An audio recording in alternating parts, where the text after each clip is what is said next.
I mean, who wants random strangers knowing that they're reading smut, right?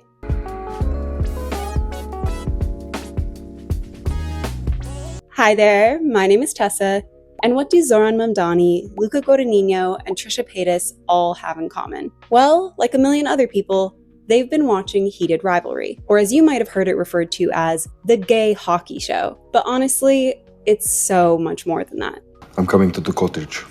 Released on November 28th, 2025, Heated Rivalry was an immediate critical and commercial success, with the show catapulting its young stars to fame, being celebrated as a major achievement for gay representation, and of course sparking a bunch of online discourse. But how did a little Canadian TV show about two gay hockey players become so popular? Popular enough that SNL even parodied it. Although why they paired up Harry and Ron instead of Harry and Draco is beyond me. Back in 2015, Rachel Goggin began writing just for fun, but she wasn't sure what to do with this little project once she'd completed it. She made the spontaneous decision to post each chapter on the fanfiction website Archive of Our Own, swapping out her original characters for people in the MCU. After getting feedback from AO3 readers, she made some revisions and sent it off to a handful of publishers. To her surprise, there was interest, and in 2018, Game Changer was released under the pen name Rachel Reid. This book would serve as a starting point for her Game Changers series, with each installment focusing on a different professional hockey player and their love life.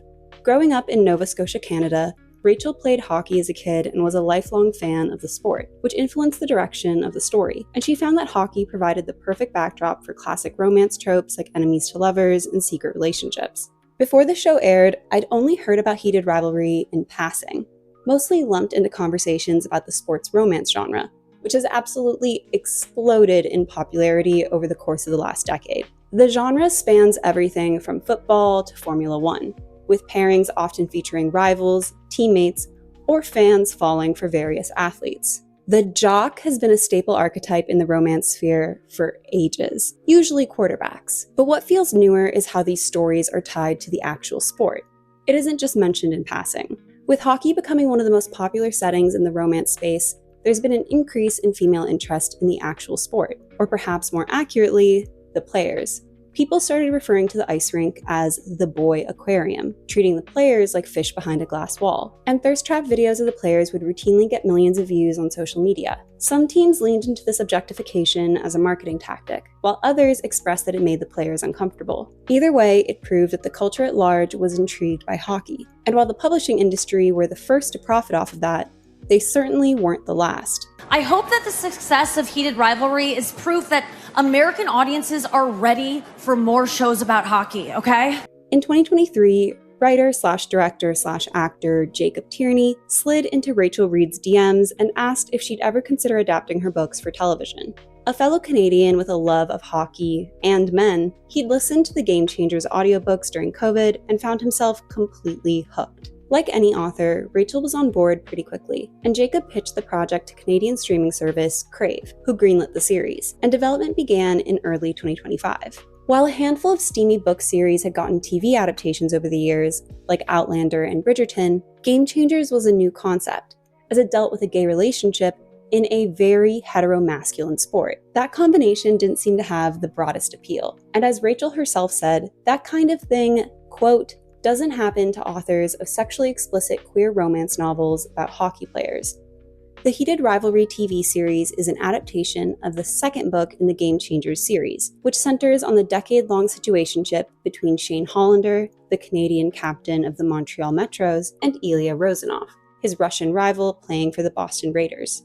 The pair are enemies on the ice and lovers off of it, but because of professional pressures, internalized fears, and the very real consequences of being openly gay in the NHL, they struggle to come out publicly as a couple. People quickly drew comparisons to Shane and Ilya's dynamic and real-life hockey rivalries, the most notable between Sidney Crosby of the Pittsburgh Penguins and Alexander Ovechkin of the Washington Capitals. Yes, a Canadian and a Russian, just like the show. As someone who isn't a hockey fan, I know next to nothing about them, but based on the TikTok edits that I've seen, I can understand where folks are coming from. Although Rachel herself has said that the books aren't real person fiction. Within the world of sports, it's pretty common for fans to ship people. In soccer, Steven Gerrard and Xabi Alonso. In ice skating, Tessa Virtue and Scott Muir. In tennis, Roger Federer and Rafael Nadal. Hockey is no different.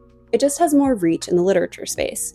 Perhaps because the sport is perceived as so aggressive, so the idea of a sweet and tender romance is a fun juxtaposition for readers. Initially, the Game Changers series was pretty niche, really only being talked about by people who were fans of the sports romance genre. But once there was talk about turning it into a TV show, publishers knew that they had to make it more marketable for the masses. When the books first came out, the covers were not subtle, with the shirtless, sweaty men making it very obvious what readers were getting up to. So in 2024, the series was reissued with new illustrated covers, partly because that's what's currently trending in the modern romance publishing space, and partly because it made the books appear more normal in public. I mean, who wants random strangers knowing that they're reading smut, right? The TV show took a different approach, however, putting the sex front and center, making it abundantly clear to fans that they weren't going to sacrifice the series' steamy origins for mainstream success. And from the moment Heated Rivalry aired,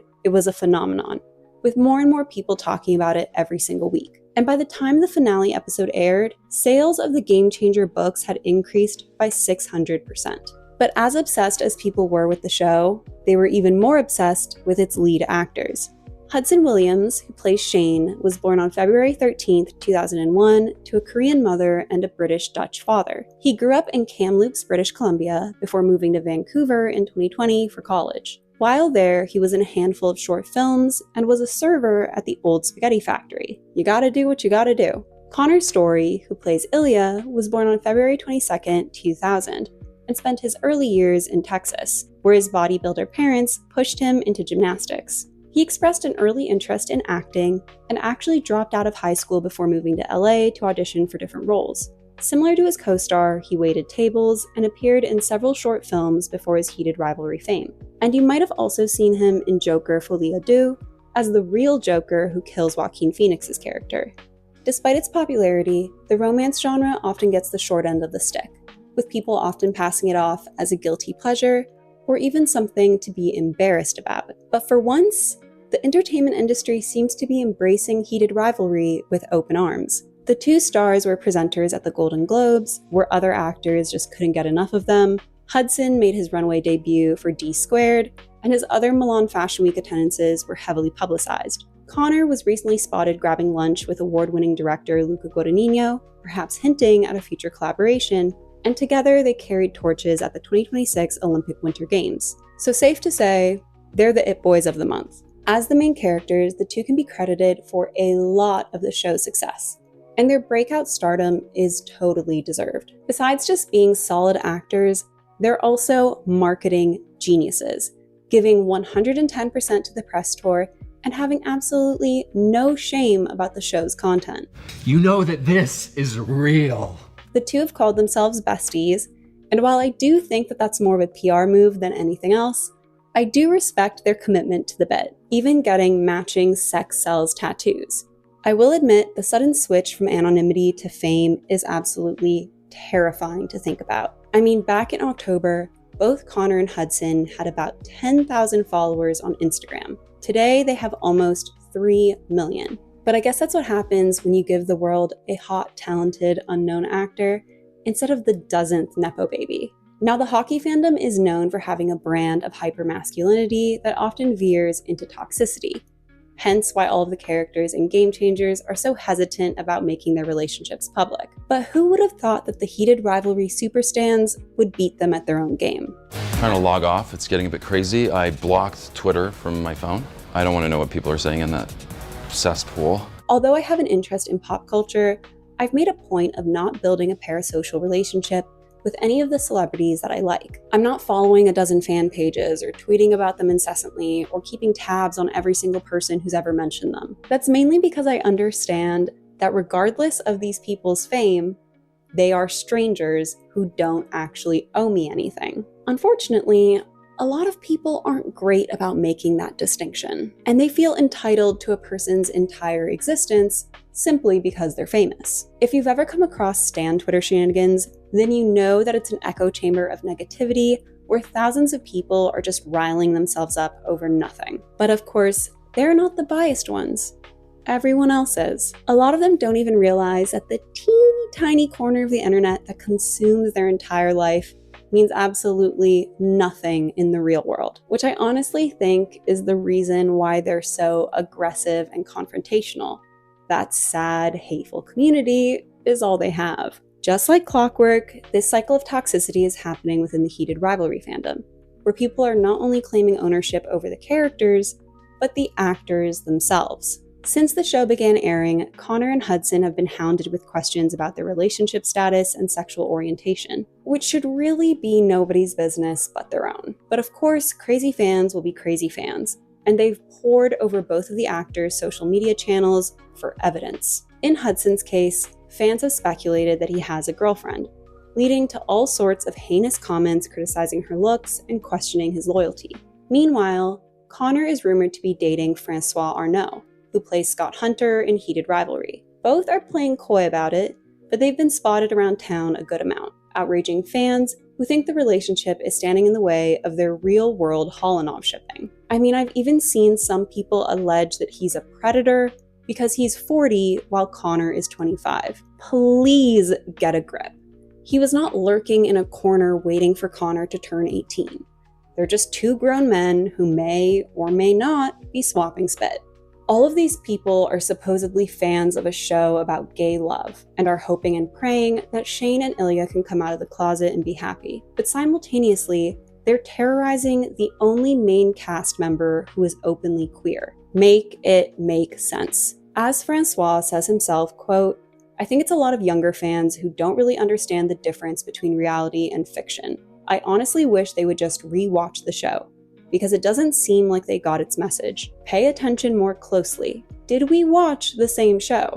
It's honestly really concerning how many people have admitted that they completely skipped the third episode because they didn't care about Scott and Kip, even though their relationship is the entire reason that Ilya agrees to go to the cottage with Shane. I swear, some of you are walking around with your brains turned off and still expect people to listen to your noise. While Connor and Hudson have been good sports so far, I do think that they need to set boundaries sooner rather than later, or else they're just gonna have 100 Club Chalamets on their hands. And honestly, I don't think it even matters who they date, because as long as it isn't each other, their fans are gonna be upset about it.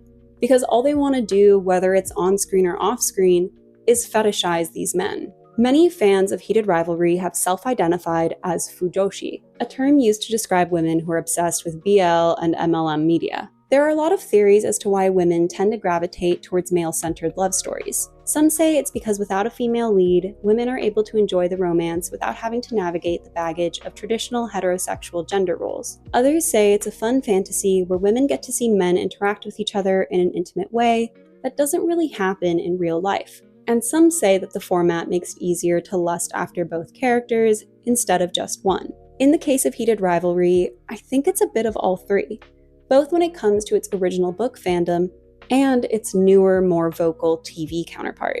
Now, I'll be honest, based on the excerpts of the Game Changers series that I've read, I was not expecting to like Heated Rivalry. And that was mainly because it was very obvious to me that this was written by a straight woman for straight women. Now, I'm not saying that Rachel Reid is a bad writer or that she's exploiting the queer community. But if a straight male author had written about a dozen books exclusively about lesbian relationships, I'd have some questions. In comparison, the show feels far more authentic to the gay experience, which I credit to Jacob Tierney. He's a gay Canadian man who loves hockey. He knows what it feels like to be a Kip or a Scott or a Shane. The show works because his passion for the subject matter goes beyond the pages of Rachel's books. Speaking as a queer person who grew up in the time when bury your gays was the norm in the media, it is so nice to see a love story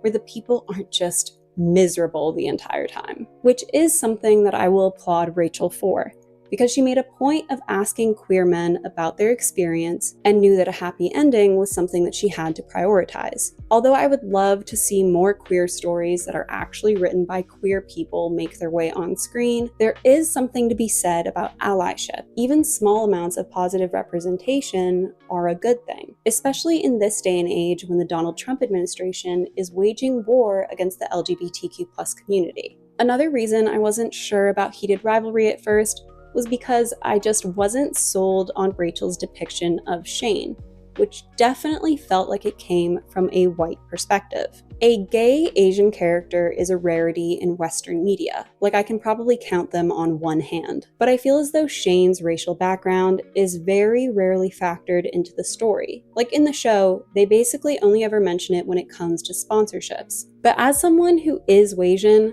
that brushes over so much of the social and cultural conflict that comes with having a mixed identity. I know that there have been a few Asian hockey players in the league in the past, like Paul Kariya, Devin Setoguchi, and Brandon Yip, but hockey is still considered a white man's game, something confirmed by the NHL themselves, who reported that 93% of players identified as white.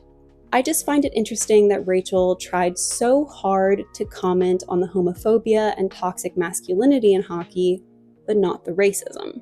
If you've been paying attention to media trends over the last few years, then you know that Asian representation is on the up in Hollywood. Just look at Everything Everywhere All at Once, To All the Boys I've Loved Before, The Summer I Turned Pretty, or Never Have I Ever. But I think this is one of the first times that an Asian man has been so openly thirsted after by Western audiences, and not in a way that feels racially motivated. So it'll be interesting to see what kinds of roles Hudson lands in the future. But as much as social media seems to want it, I really hope that they don't cast him as Keanu Reeves' son. Yes, they have a resemblance, but it's such a cop-out. A lot of popular series on Book Talk are getting the TV show treatment, and Heated Rivalry isn't even the only one that takes place on ice. Netflix recently released Finding Her Edge, which is about an ice dancer stuck in a love triangle. Meanwhile, Amazon Prime is working on an adaptation of Elle Kennedy's Off-Campus series, which follows members of a college hockey team and the women they fall in love with. We'll see if either is as well received as Heated Rivalry, but I wouldn't plan on it. Because of the show's popularity, it's already been renewed for a second season, but I'm not gonna lie, I'm worried. Part of the charm of the first season is how much control Jacob Tierney had over the final product, and his dedication to telling the story properly was really apparent. Sure, the budget might be bigger this time around, so they don't need to reuse the same 3 locations, but I'm concerned that all this extra attention also means that there will be a lot more suits trying to get their 2 cents in. So what were your thoughts on Heated Rivalry? That's it for this video, and I will see you next time. Bye!